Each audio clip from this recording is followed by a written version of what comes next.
రఘునందన్ గారు, నేను 17 ఏళ్ల నుంచి ఆల్మోస్ట్ మిమ్మల్ని చూస్తున్నాను. ఇప్పటిదాకా అందరూ గవర్నెన్స్ గురించి వీటి గురించి మాట్లాడుతున్నారు, కానీ నాకు కొంచెం పొలిటికల్ గానే మీ నుంచి కొంచెం స్పైస్ ఎక్స్పెక్ట్ చేస్తున్నాం బేసికల్లీ అందరూ.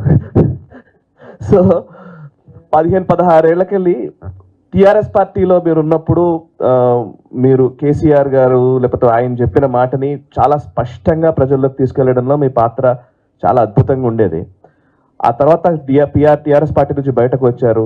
మెదక్ సొంత జిల్లా, ఇందాక మీరు అన్నారు ఇప్పుడు టిఆర్ఎస్ 0కి పరిమితం అయింది అంటే ఆ 0 అసలు యాక్చువల్లీ 1 అన్న ఉంటుంది అని అంటే అది మెదకే ఉండేది, బట్ మెదక్ లేకుండా చేశారు మీరు. సో 14 పోటీ చేసినప్పుడు కానీ 18 పోటీ చేసినప్పుడు కానీ దుబ్బాకలో ఓడిపోయారు. తర్వాత బై ఎలక్షన్స్లో మీరు చెప్పిన స్లోగన్ ఒకటే, పక్కనున్న 3 నియోజకవర్గాలు అటు గజ్వేలు, ఇటు సిద్దిపేట, ఇటు సిరిసిల్ల, 3 ముఖ్యమైన నాయకుల కాన్స్టిట్యుయెన్సీస్ ఏమో అద్భుతంగా అయినాయి, దుబ్బాక మాత్రం ఎండిపోయింది అని. సరే సిరిసిల్ల మీ పరిధిలోకి రాకపోవచ్చు, కానీ ఇప్పుడు సిద్దిపేట, గజ్వేల్ మీ ఎంపీ నియోజకవర్గంలోనే ఉన్నాయి. అండ్ బీఆర్ఎస్ పార్టీ అధినేత మాజీ ముఖ్యమంత్రి కేసీఆర్ గారి సొంత జిల్లా, అక్కడ మీరు గెలిచారు. మీరు ఏదైతే ఇంతకుముందు ఎంపీగా మీరు గెలిచినటువంటి కొత్త ప్రభాకర్ రెడ్డి ఎమ్మెల్యే అయ్యారు ఇప్పుడు దుబ్బాకలో, ఎమ్మెల్యేనేమో ఎంపీ అయ్యారు ఇప్పుడు మీరు. సో దుబ్బాక నుంచి సో ఈక్వేషన్స్ మొత్తం మారిపోయినట్టు కనబడుతుంది. 10 ఏళ్లలో 15 ఏళ్లలో ఆయన ముఖ్యమంత్రి అయిన సందర్భంలో మీరు పడ్డ స్ట్రగుల్ కావచ్చు, ఈరోజు బీజేపీ ఎదుగుదల, బీఆర్ఎస్ 0 అవుతున్న నేపథ్యం కావచ్చు, ఒకసారి పొలిటికల్ ఈక్వేషన్స్ గురించి ఏమైనా చెప్తారా? అన్ని కుల్లంకుల్లో కళ్ళ ముంగట కనబడుతూనే ఉన్నాయి కదన్న.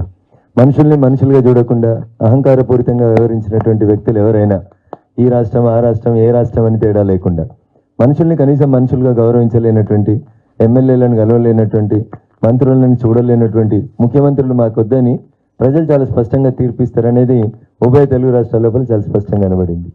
ప్రజా సేవకులుగా ఉంటామని, ప్రజల కొరకు ప్రజల చేత ప్రజలే ఎన్నుకున్నటువంటి ప్రజా ప్రభుత్వాలు గడీలు కట్టుకొని, కంచెలు పెట్టుకొని, బందోబస్తులు పెట్టుకొని ప్రజలకి ఆఖరికి ప్రజాప్రతినిధులైనటువంటి ఎమ్మెల్యేలు కూడా అందుబాటులో లేకపోతే ఫలితం ఎట్లుంటుందో ఇటు చంద్రశేఖరరావు గారికి అటు పక్క రాష్ట్రంలో కూడా అవగతమైందని నేను అనుకుంటా ఉన్నాను.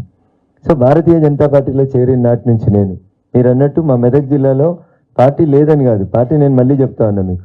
మొట్టమొదటిసారిగా రామాయంపేట అనేటువంటి ఒక రూరల్ నియోజకవర్గం ఉండే, ఇప్పుడు లేదు ప్రస్తుతం, మరి మెదక్లో పార్టీ అయింది. అక్కడ కూడా వాసిరెడ్డి గారని ఒక ఎమ్మెల్యేను భారతీయ జనతా పార్టీ నుంచి గెలిపించినటువంటి ప్రాంతం మెదక్ జిల్లా. తర్వాత సంగారెడ్డి నుంచి సత్యనారాయణ గారిని 1999లో ఎమ్మెల్యేగా గెలిపించినటువంటి జిల్లా మా మెదక్ జిల్లా. సో భారతీయ జనతా పార్టీకి పునాదులు లేవా అంటే చాలా ఉన్నాయి.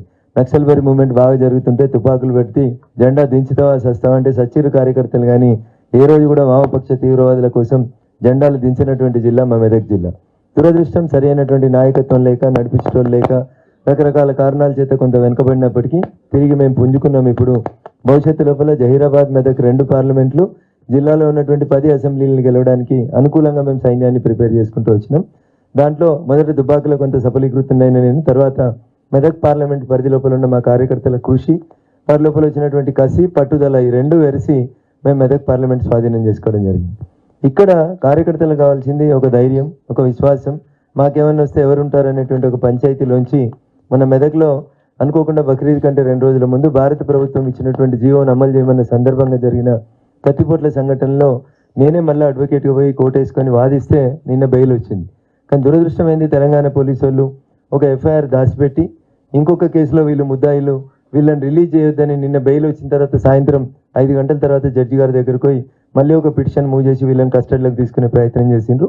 ఉదయం దానికి సంబంధించినటువంటి మెటీరియల్ అంతా డ్రాఫ్ట్ చేసి జూనియర్స్ని, ఈ కార్యక్రమం ముందే ఒప్పుకున్నది ఉన్నది కాబట్టి జూనియర్స్ని కోర్టుకు పంపించినాను. హోప్ దట్ 20 మంది జైల్లో ఉన్నటువంటి మా మిత్రులు కూడా ఈరోజు బయటికి రిలీజ్ అవుతారనేటువంటి సంపూర్ణమైనటువంటి విశ్వాసం మాకుంది.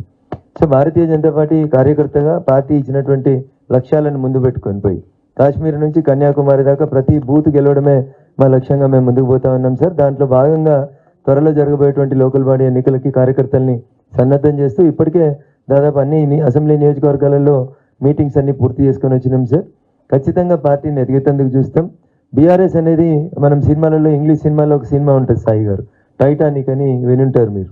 మునిగిన చాలా వందల సంవత్సరాల తర్వాత కానీ ఒక పడవ ఉండే, దాని పేరు టైటానిక్, అది మునిగిందని చరిత్ర ఎట్లయితే మళ్ళీ కొన్ని వందల సంవత్సరాల తర్వాత చెప్పుకుందో, అట్లా తెలంగాణ రాష్ట్రం కోసం టీఆర్ఎస్ అనే ఒక పార్టీ ఉండే, అది తర్వాత రూపాంతరం చెంది బీఆర్ఎస్ మారిందని, ఆ బీఆర్ఎస్ అనే పడవ టైటానిక్ లాగా మునిగిపోయిందని చరిత్రలో మళ్ళీ రాకా గారు, మురళీ సారో, లేకపోతే మా భాస్కర్ యోగి గారు ఆర్టికల్స్ రాస్తే భవిష్యత్ తరాలకి అది ఉపయోగపడుతుందని నేను అనుకుంటా ఉన్నాను.